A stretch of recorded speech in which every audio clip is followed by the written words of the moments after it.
गतिविधियों पर नजर रखे हुए है। इस अपराध में भागीदार न बने, एक सच्चे भारतीय की तरह काले धन के खिलाफ इस जंग में आगे आए, देश को मजबूत बनाए।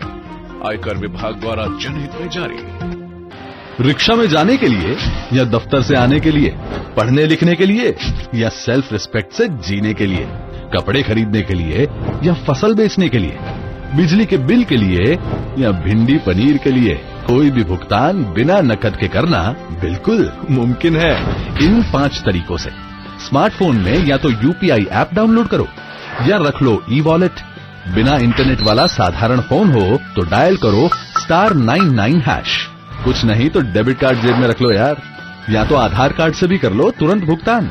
इतना करते ही बन जाएगा आपका मोबाइल या कार्ड, आपका बैंक भी, बटुआ भी।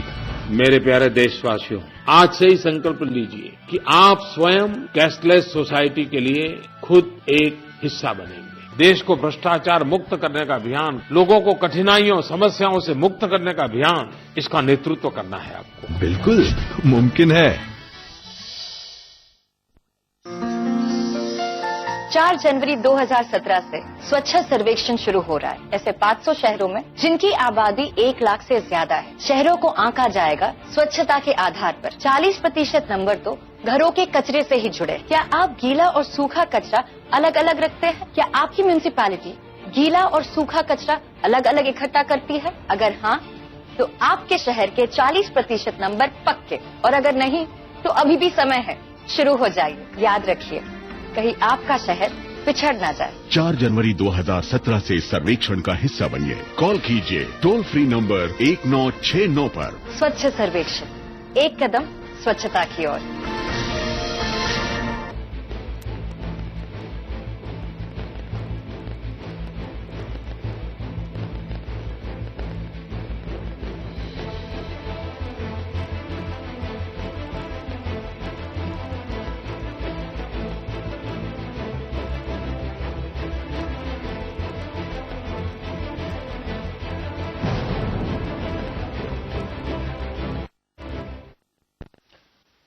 खास खबर में आपका एक बार फिर स्वागत है। हम बात कर रहे हैं प्रदेश की मुख्यमंत्री वसुंधरा राजे के मंत्रिमंडल में हुए विस्तार की।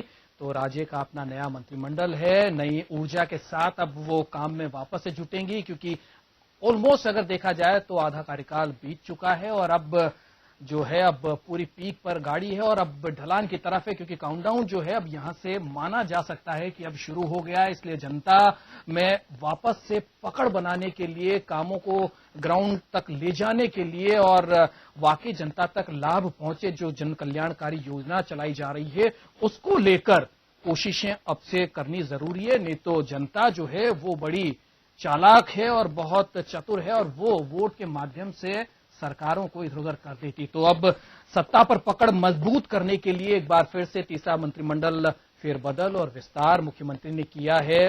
पोर्टफोलियो चेंजेस किए हैं। लगता है उनको कि अब इससे कुछ गाड़ी जो है रफ्तार पकड़ेगी। दौरे जो लगातार कर रही हैं, शायद उनसे ये सारी चीजें निकल के आई है, जैसा कि बीजेपी की तरफ से कहा जा रहा है, सत्ता पक्ष के लोगों की तरफ से कहा जा रहा है। और इसी परफॉर्मेंस के तहत लोगों को बाहर का रास्ता भी दिखाया गया, नए चेहरे भी लाए गए हैं और पोर्टफोलियो भी चेंज किया गया है। तो अब कितनी कार्यकुशलता के साथ सरकार आगे चलेगी, हम इसी पर चर्चा कर रहे हैं। हमारे साथ भाजपा से मनीष पारिक साहब, कांग्रेस से राजू अरोड़ा साहब और वरिष्ठ पत्रकार ओम सैनी साहब पैनल में हैं। हमारे संवाददाता विजय वर्मा भी हमारे साथ लगातार जुड़े हुए हैं।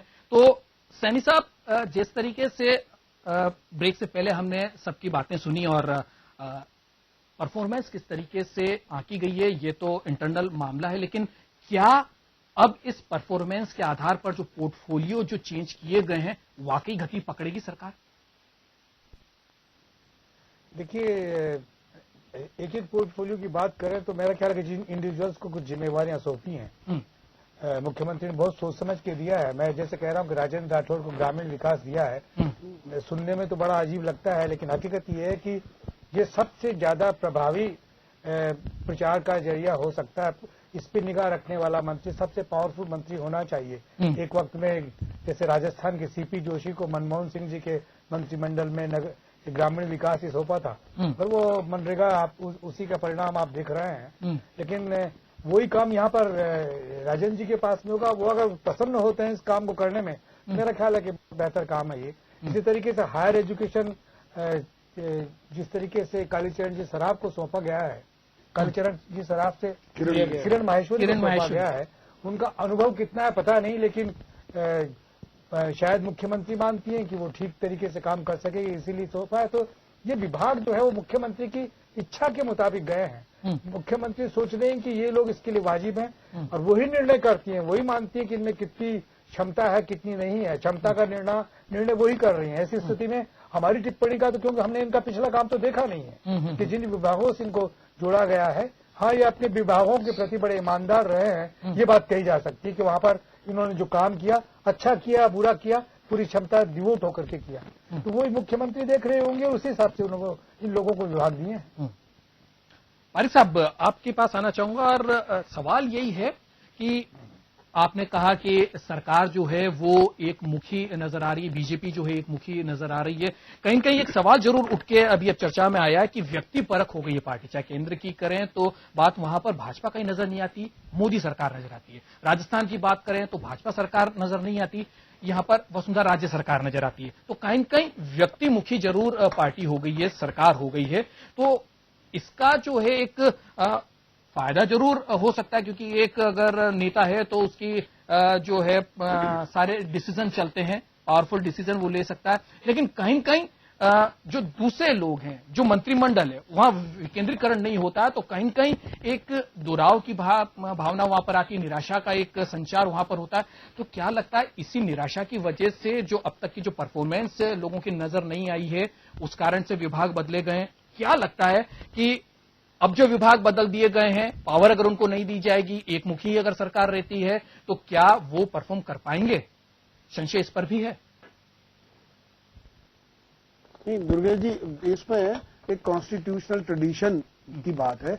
आप देखेंगे कि मंत्री परिषद को ऐसे माना जाता है कि मुख्यमंत्री जी का वचन होता है मैं और मेरी मंत्री परिषद, तो वो मैं तो है ही। अब मिनिस्टर ये नहीं कह सकता है कि मैं और मेरे साथी, वो नहीं होता है। तो एक कॉन्स्टिट्यूशनल बात है। दूसरी बात, आप देखेंगे जब चुनाव लड़ने के लिए भारतीय जनता पार्टी चुनाव में गई थी तो घोषणा पत्र बनाए गए थे, सबसे सुझाव लिए गए थे। उस समय जो उनके लीडर थे वो लीडर वसुंधरा जी थी, तो उन्होंने उन लोगों से भी सुझाव लिए थे। अब कोई वहां पे जिला प्रमुख होगा, कोई कहीं पार्षद था, कोई कहीं एमएलए था, कोई कहीं सांसद था, आज वो मंत्री परिषद में है कोई, लेकिन उस समय मिनिस्टर नहीं थे, तो उनकी कमेटी में कोई था कोई नहीं था उस समय।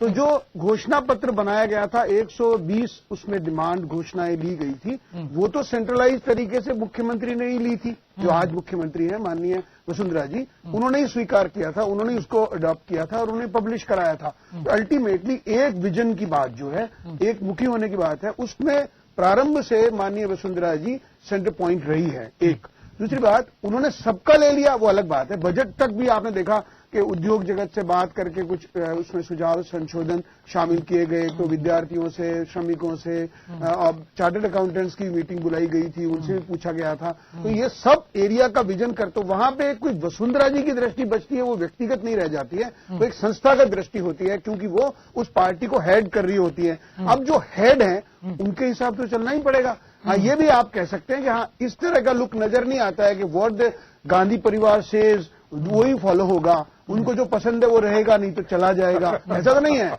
आपने देखा ऐसे बहुत से लोग नए ले लिए गए हैं और ऐसे बहुत से लोगों के विभाग बदल दिए गए हैं, तो उनसे कोई दोनों बातें नहीं कह सकते आप। अगर आप एक बात कहेंगे कि ये तो गड़बड़ हो गई थी इसलिए हटाए, उनको बदल दिया, ऐसा नहीं है। लेकिन नएपन के साथ जो रिफ्रेशमेंट होता है, जो कोई ऊर्जा होती है, उसका भी लाभ लेना चाहिए। यहाँ एक सवाल खड़ा हो जाता है, अरे साहब यहाँ एक सवाल खड़ा हो जाता है। आप जैसा कह रहे हो, कांग्रेस का आपने उदाहरण दिया कि गांधी परिवार में जो जिनको पसंद होते हैं वही होते हैं, बाकी नहीं होते। भाजपा में इस तरीके का नहीं है, सारे लोगों को जोड़ के। घनश्याम तिवारी जी बड़े वरिष्ठ नेता हैं, उनको काफी अनुभव भी है, विभिन्न विभागों का भी है, वो मंत्रिमंडल में क्यों? जी, मैं ये कह रहा हूं कि इस बारे में मैं तो कुछ बता नहीं सकता हूं, क्योंकि ये मुख्यमंत्री जी का प्रोरोगेटिव राइट होता है। कॉन्स्टिट्यूशन की बात है। यहाँ भी उनको लगता है कि मिनिस्टर बनाना है तो बनाएंगे, उनको लगता है कि नहीं बनाएंगे तो नहीं। इसका मतलब ये नहीं है कि सब मुख्यमंत्री का विवेक है। चलिए राजीव अरोड़ा जी से पूछ लेते हैं।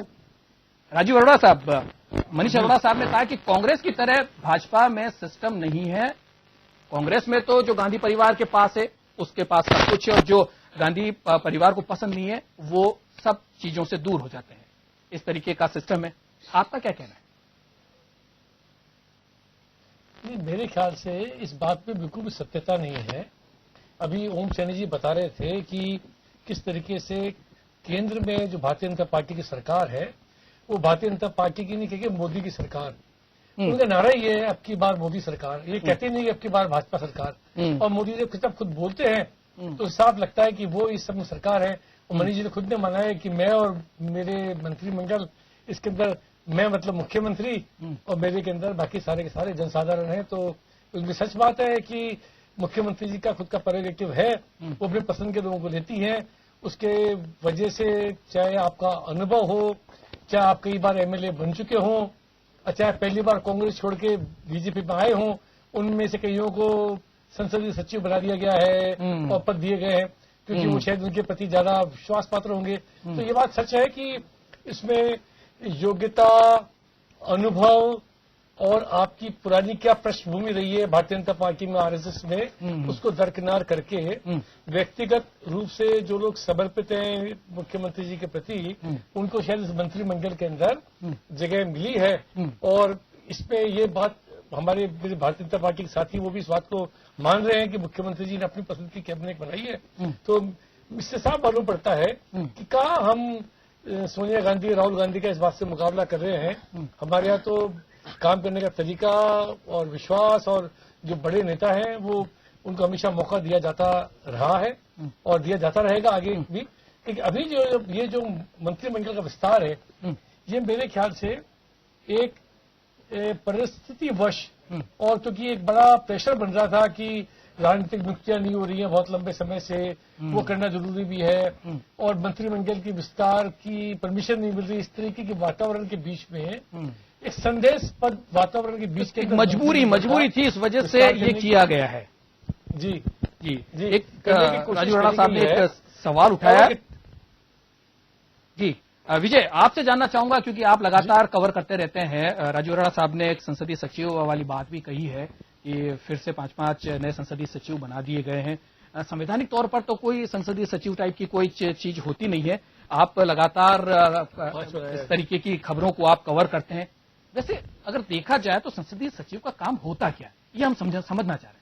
विजय, देखिए, संसदीय सचिव की अगर बात की जाए तो पर्टिकुलर संसदीय सचिव को कोई स्पेशल फंड भी गवर्नमेंट की तरफ से नहीं दिया जाता है कि ताकि वो अपने क्षेत्र में कोई काम करा सके या किसी योजना से लगकर कोई डेवलपमेंट से जुड़े कामों में लगा रहे। लेकिन अगर कुछ सुविधाएं दी जाती है और कुछ जो सरकारी योजनाएं हैं उनकी जिम्मेदारी में उन्हें सक्रिय किया जा सकता है। लेकिन जहां तक राज्य मंत्री का दर्जा दी जाता है, कहीं न कहीं संसदीय सचिव जैसे पद के लिए बेईमानी से नजर आती है। इस तरह की स्थिति प्रदेश में देखने को मिलती है। संसदीय सचिव पहले भी मौजूद थे और आज फिर से 5 संसदीय सचिव बनाए गए हैं, उनके साथ भी वही हाल होना है। क्योंकि स्थिति अगर देखी जाए ग्राउंड लेवल पर, अगर देखी जाए तो जो संसदीय सचिव अभी जो तबादलों की स्थिति थी, 2 बार तबादले खुले हैं राजस्थान में मुख्यमंत्री वसुंधरा राजे के आने के बाद में,